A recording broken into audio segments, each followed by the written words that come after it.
umpisa natin dito sa grabe yung baha talaga, no? Pakita lang natin, ano, mga kababayan. Tingnan nyo to, sample. Pasok.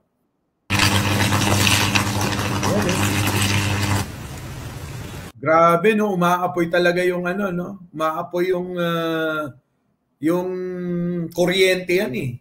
Sa ano, sa baha na nalubog. Oh.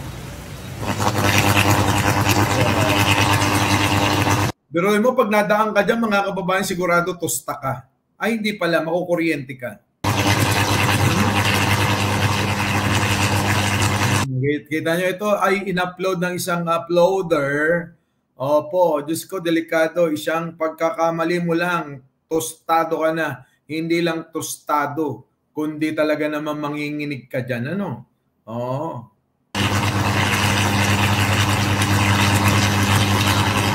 Oh, isa lang yan ha. Marami pa yan mga kababayan. Sige, pakita na nga natin yung iba. Wait lang ha. Yung iba nasan na. Marami dito niyan. Yung mga nangyari kasi naghahanap daw sila ng mga ano na nangyari sa baha. Eto. Grabe. Oh, tingnan nyo to mga kababayan.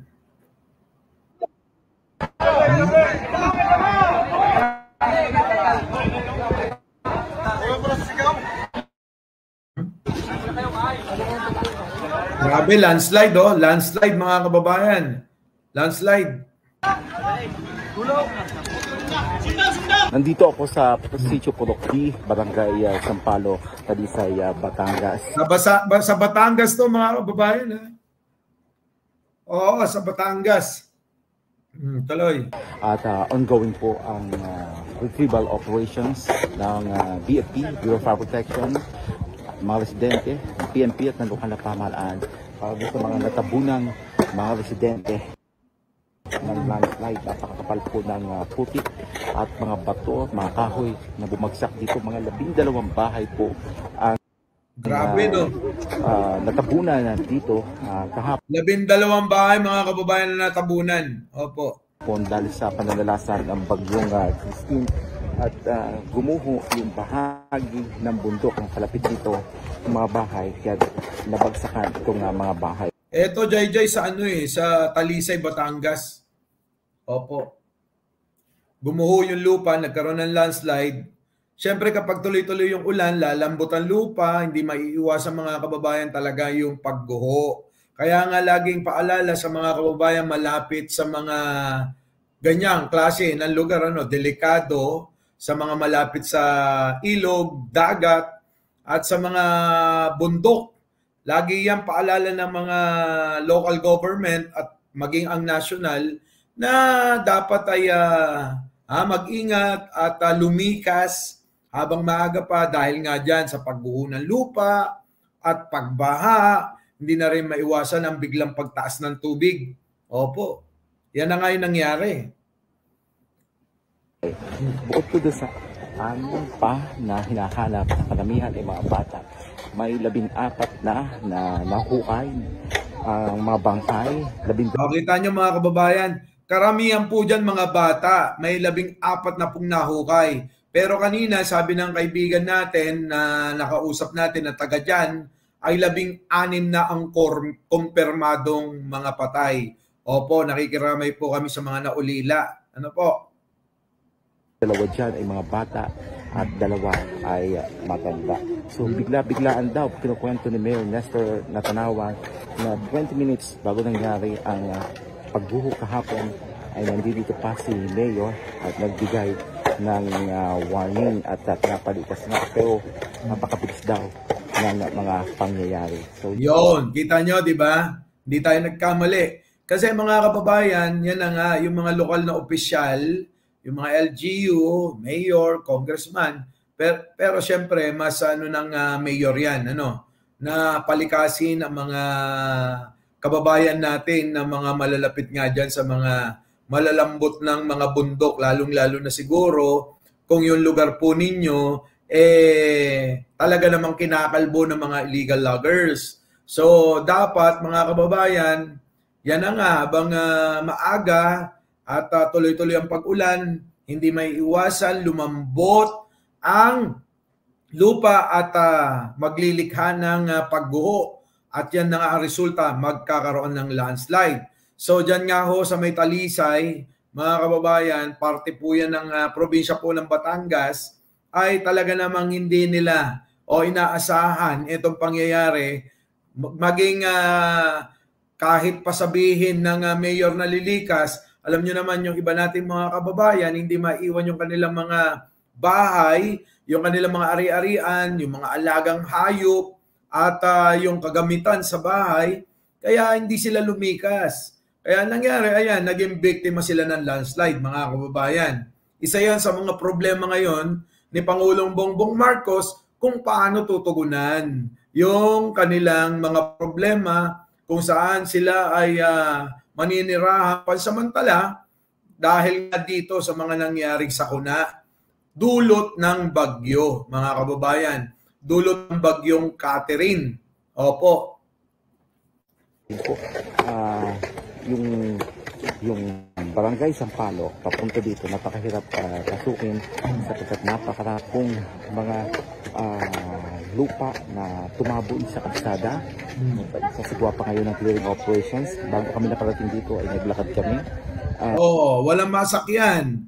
So kailangan talaga, kita nyo naman, tinutugunan naman ng mga kinauukulan, hindi tulad ng mga sinasabi ng mga animal ng mga DDS, mga kababayan, Christine, bagyong Christine nga, di ba? Hindi tulad, eto tingnan nyo, nakikita nyo naman na, na bagyong Christine nga.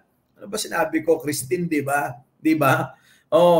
Eto na nga, mga kababayan, Ito, yung kanilang reklamo, itong mga DD-shit, reklamo nila na wala daw kumikilos, na wala daw ginagawa si Pangulong Bongbong Marcos. Ano ba problema?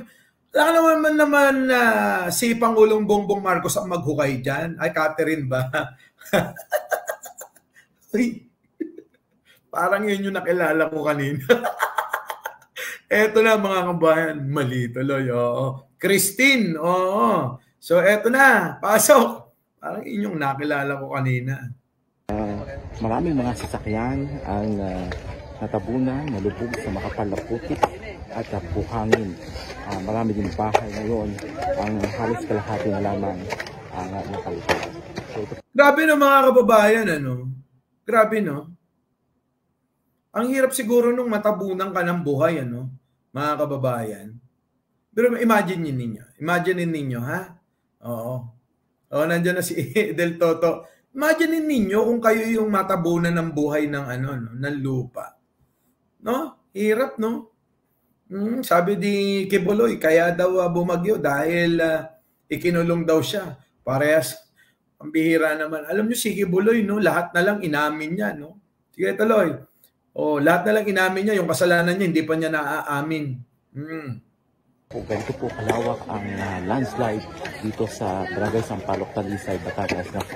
Barangay Sampaloc, Talisay, Batangas, mga kababayan, napakaraming kabahayan ang mga natabunan ng pagguho ng lupa. Opo. Stand down na nangyari ito dito sa Talisay, Batangas. Grabe, no? Kita nyo, ang daming pulis. Lakihan na natin, Boss Mike. Kita nyo, ang daming nagtutulong-tulong dyan.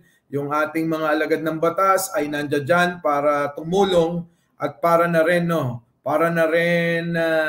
yung mga kalsada rin kasi hindi na madaanan.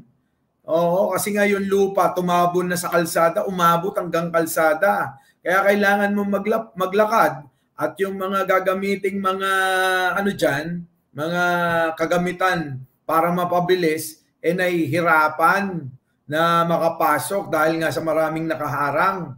Opo. Ha? Pasok.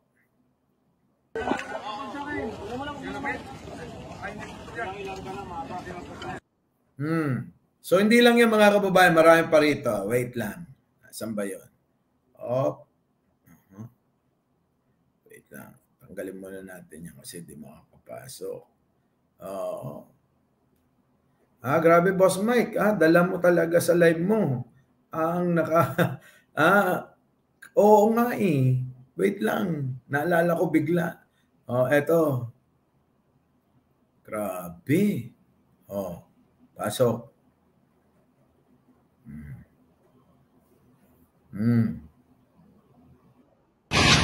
Ayan, oh. Mga kababayan, kita nyo naman, oh. Sa iba't ibang dako ng Pilipinas, ganito ang sitwasyon.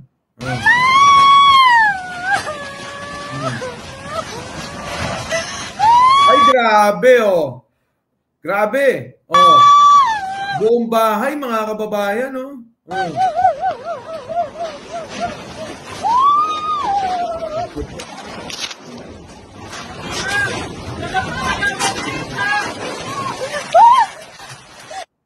Wala na, iyak na lang yung maririnig mo sa kanila, mga kababayan. Ayan, oh. Tingnan nyo, yung bahay, oh. Isang buong bahay. Oh. Ayun, oh. Ay, grabe. Isang buong bahay, mga kababayan. Ano? Kawawa itong mga kababayan natin na salanta talaga ng bagyo. Diba? Hindi lang yan. Marami pa yan. Dali, ha. Napin natin. Marami pa yan, mga kababayan. Sampay. Pakita lang natin yung kaganapan bago tayo mag-umpisa dun sa ano. Oh, eto naman. Ha? Ito.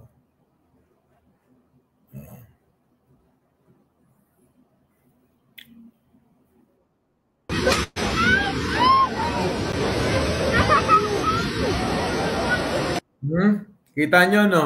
Sa loob ng mall to, mga kababayan, ha?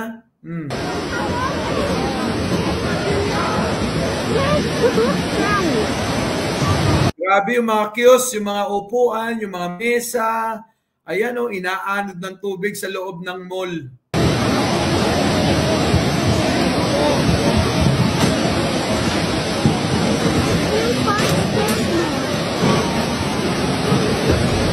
Oh, grabe, no? Ay, nako, kawawa talaga yung mga tao. Hindi kasi maalis yan. Nangyayari talaga yan kahit sa ibang bansa, kahit saan. Sa China, nagkaroon din yan. Sa Dubai nga, natuyon-tuyo yung lupa doon. Kita nyo, di ba? Saan na? Ito.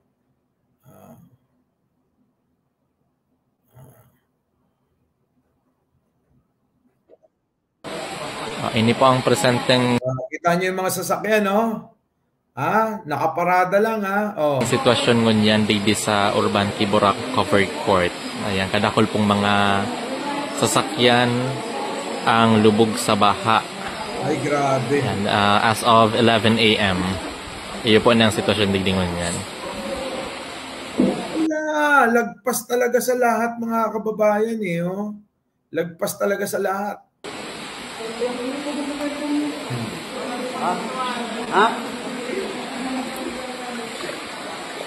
Grabe yung mga sasakyan, no?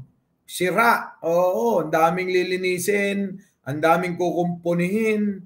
Naku, napakalaking perwisyo. No? Oo, ang dami niyan. Wait lang, meron pa. Wait lang, papakita natin isa-isa yung mga in-upload ng mga kababayan natin. Opo, ha? Pasok.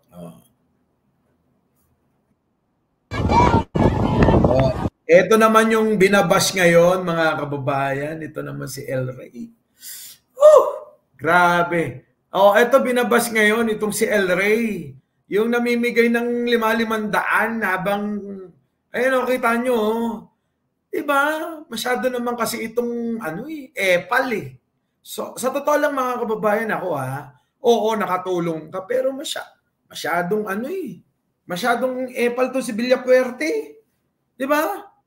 Ito yung sinasabing kamukha daw ni John Lloyd. Ewan ko, pero kita nyo,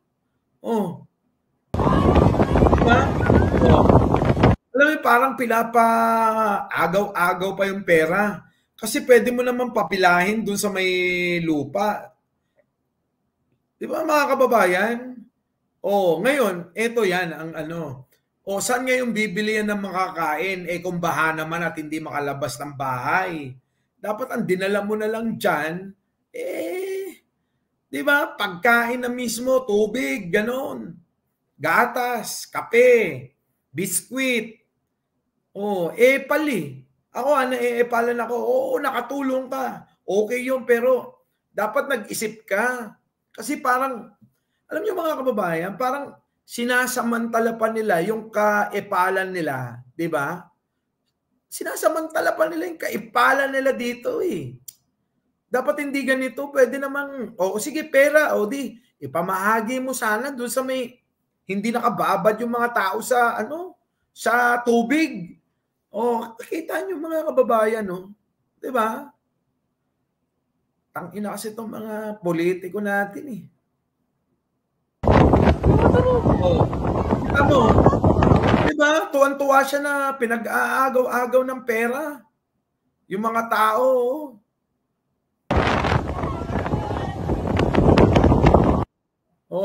kung ako sa inyo, yung mga nasasakupan nito, naku, ewan ko sa inyo.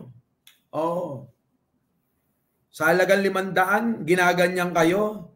Pagmasdan nyo sarili nyo kung kayo yung nandiyan dyan. Di ba? Ngayon, pagmasdan ninyo, di ba parang ginagawa kayong gago? Di ba? Ito pa, marami pa. Wait lang. Ipakita natin yung mga nangyari sa mga baha. Ito pa. Nasaan ba yun?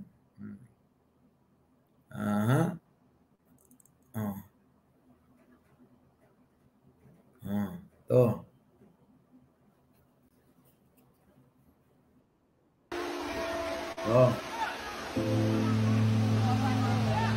Sa amin to mga kababayan Grace Park, Caloocan City.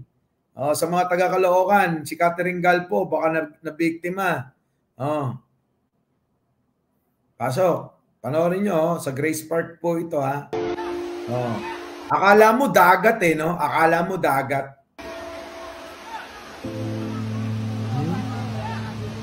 Yun tingnan nyo yung tubig yung agos. Di ba? Akala mo ilog Akala mo sapa na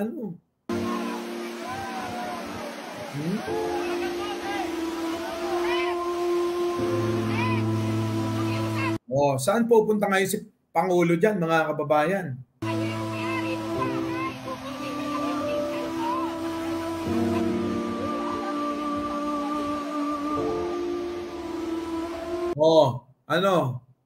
Ano unahin ni Pangulo dyan? Saan ang flood control?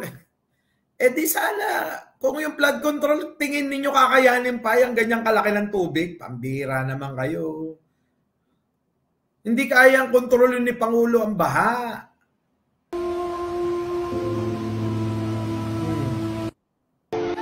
Di ba? Hindi kayang kontrolin ni Pangulo ang baha. Hindi rin kayang kontrolin ni Pangulo yung mga kalamidad tulad ng bagyo, tulad ng pag-ulan. Walang ganon. Omega Sparrow, thank you naman. Di ba? Hindi lang yan. Marami pa. Mga politiko nga, umi-epal na. Nabibisit ako Wait. Nasaan na? Dito pa. Ito.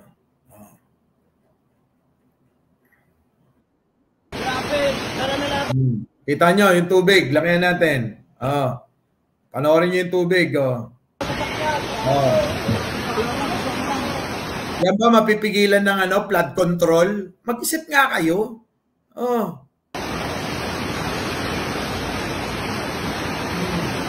May data ka pa guys, send mo sa GC. Wala na, hindi na kaya to. Natatatak ka lang. Yung mga sasakyan nga, hindi na mapigilan Wala tayong magagawa pa. Wala na. Lalaki ng baha. Kalsada yan ganyang kalaki ang baha, mga kababayan. Yung bahay. Pero sana wag na tumaas to. Kita nyo? Paano? Tingnan nyo, yan ang tinatawag na karma. Tingnan nyo kung gaano kabuo-butong si Aljen. Paano karma? Karma ng mga Pilipino, ganun? Kasalanan ba ng mga Pilipino to? May kasalanan ba dito? Pambihira kayo, no? Tingnan nyo yung mga katwiran ninyo. Anak ng pating imbis na kayo, tumulong na lang.